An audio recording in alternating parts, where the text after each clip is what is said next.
24 ñu ngi leen di nuyu di leen jox seen wàccuwaay man la Abdoulaye Sall premier adjoint au maire de la commune de Thiès-Est et coordonnateur départemental du Front pour le socialisme et la démocratie Benno Djubal FSD/BJ de Cheikh Bamba Dièye. waaw ça veut dire que parrainage bi préparé nañ ko comme ni ko ñëpp préparé woon dem ci terrain bi à la rencontre des citoyens et def un travail bu colossal, def ay sacrifices yu énorme def le tour du département et de la région et niñ ko defee fii au niveau de la région de Thiès et du département de Thiès noonu la ko sunu camarades yi nekk dans les autres régions defee et noonu la ko aussi directoire bi amee woon ay nit yu fa nekkoon doon jël liggéey bi di ko traité di ko segg di ko seggat voilà donc on était confiant li am na on ne va pas être des mauvais perdants parce que comme j'ai l'habitude de le dire, tu ne peux pas être dans un jeu et au cours du jeu vouloir changer les règles du jeu. Alors nous on pense que c'est pas responsable, ce qui fait que jàlluñu. On nous a dit que am nañ ay doublons externes ak ñoo xam ni ils ne figurent pas dans le fichier. Voilà, donc c'est normal à un moment donné dina xaw la jaaxal mais quand même du ñun dong lañu loolu dal suñu kaw waaw donc on le prend avec beaucoup de philosophie. Voilà, maintenant notre engagement politique ne s'est pas lié avec juste les élections présidentielles. On est des acteurs politiques et nous voulons le meilleur pour ce pays. Donc qu'on soit candidat ou ne pas être candidat, nous allons jouer notre partition à l'élection présidentielle. ñi dem di déposer nañ presque 57 000 parrains. nee nañ boo xoolee chiffres yi nga xam ni moom laa gis ñu ni moom lañ ñu kiiwee mooy on a eu 17 000 et moins de 20 000 yi nga xam ni nee nañ moo valide. Voilà, donc looloo tax ñu invalider la candidature. Voilà, jàngat yi ñu ci war a jàngat en interne dinañ ko ci def taxawaay bi nga xam ni moom la ñu war a taxawaatee pour redynamiser les choses et aller vers de l'avant aussi tamit dinañ ko def avec beaucoup de lucidité et de maturité. nga parrainage bi bu ñu naxul sunu bopp gis nañ ni y a beaucoup de partis politiques yoo xam ni tase woog ñoom benn yoon ci terrain bi c'est-à-dire que le parrainage ñun yàgg nañoo décrier ni c'est une sélection boo xam ni qui ne répond pas aux normes et aux aspirations démocratiques. Ça ne veut pas dire que ni danoo war a bàyyi ku jug azumit rek daal ne day dem doon candidat mais sénégalais yi boo leen laajoon ni leen ndax Cheikh Bamba Dièye apte na pour être un président de la République, la réponse va couler de source. Les gens te diront que oui, il est apte sur le plan des idées, sur le plan professionnel, parcours bi mu def kooku newul et mu am une offre pour les Sénégalais. Mais c'est malheureux que à travers benn loterie tey ndax wax ji bu ñu newoon numéro 1 ci tirage bi dañuy jàll. Voilà, kon nga xam ni loterie moo tax après de potentiels candidats, de potentiels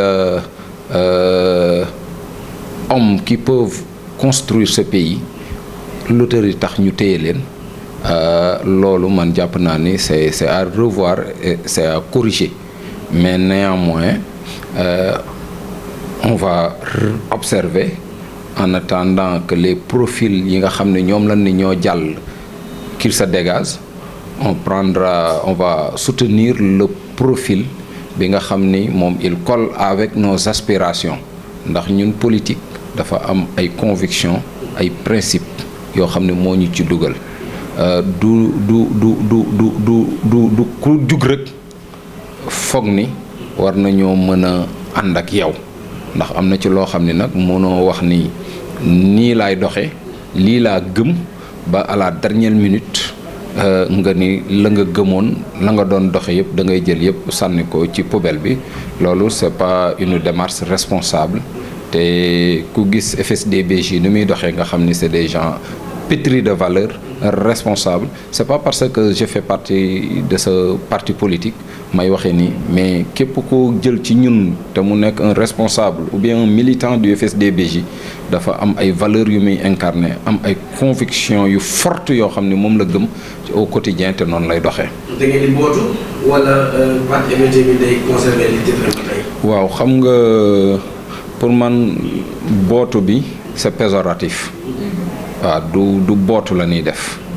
waaw li ñuy def mooy on va regarder par rapport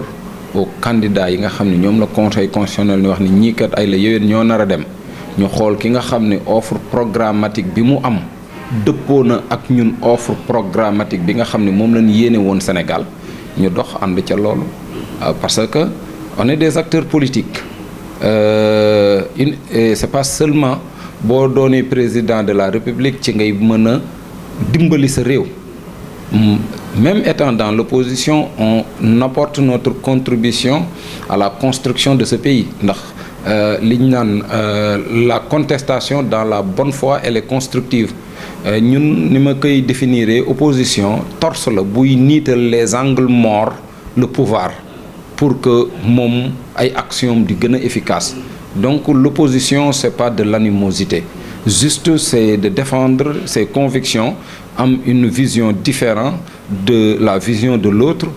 ñun conception boobu lañu am ci opposition voilà donc moo tax le moment venu on verra le profil bi collé ak suñuy conviction bi nga xam ni li muy wax gëm na ko la personne c'est important ak ki nga xam ni dootul doon rek comme ni ñu amoon habitude di gis naxe mbaay loolu moom le moment venu le parti va se prononcer.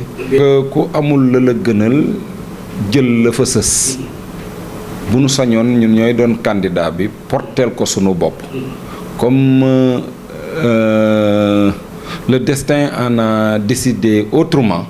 nous on ne va pas se pitoyer sur notre sort on va aller de l'avant nag mooy d'ici le 20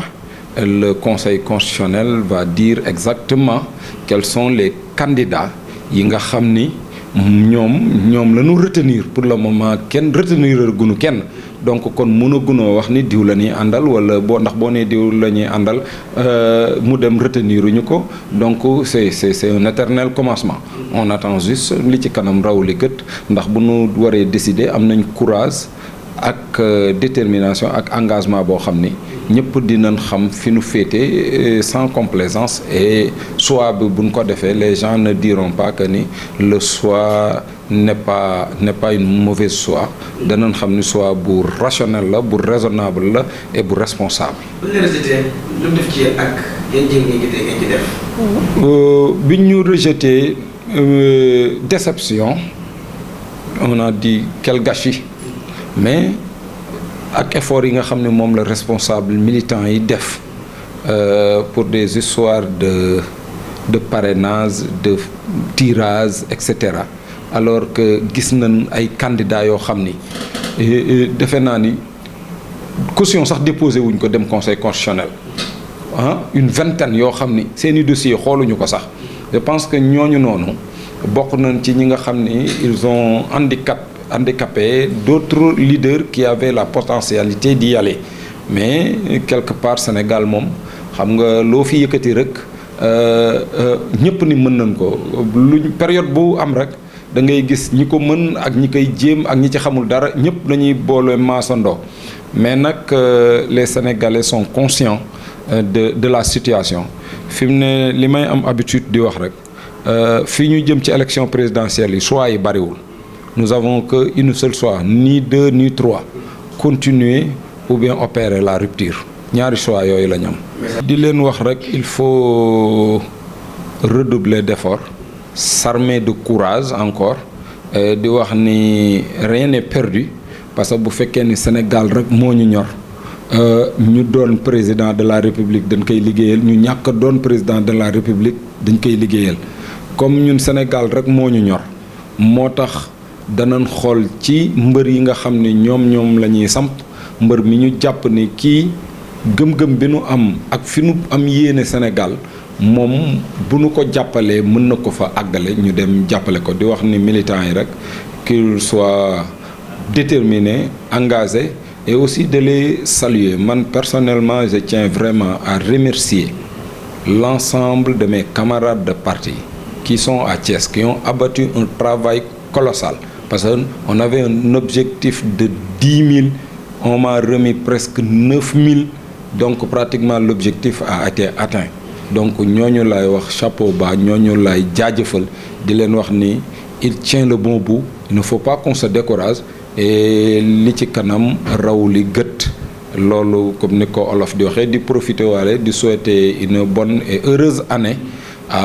aux populations thiessois, particulièrement ceux de la commune de Thiès-Est, mais mention spéciale à monsieur le maire de la commune de Thiès-Est, maître Ousmane Diagne, et l'ensemble du bureau municipal, les adjoints, le conseil municipal, mais mention aussi spéciale à une personne avec qui je partage le travail, je partage le même bureau, qui est Adji Maïmouna Ba du PUR, et ñoom on leur souhaite tout le rien n'est écarté li ci kanam raw li gët te bu nu waree jël position on le fera avec comme ni ñu nit ñu xamee avec beaucoup de courage et beaucoup de lucidité.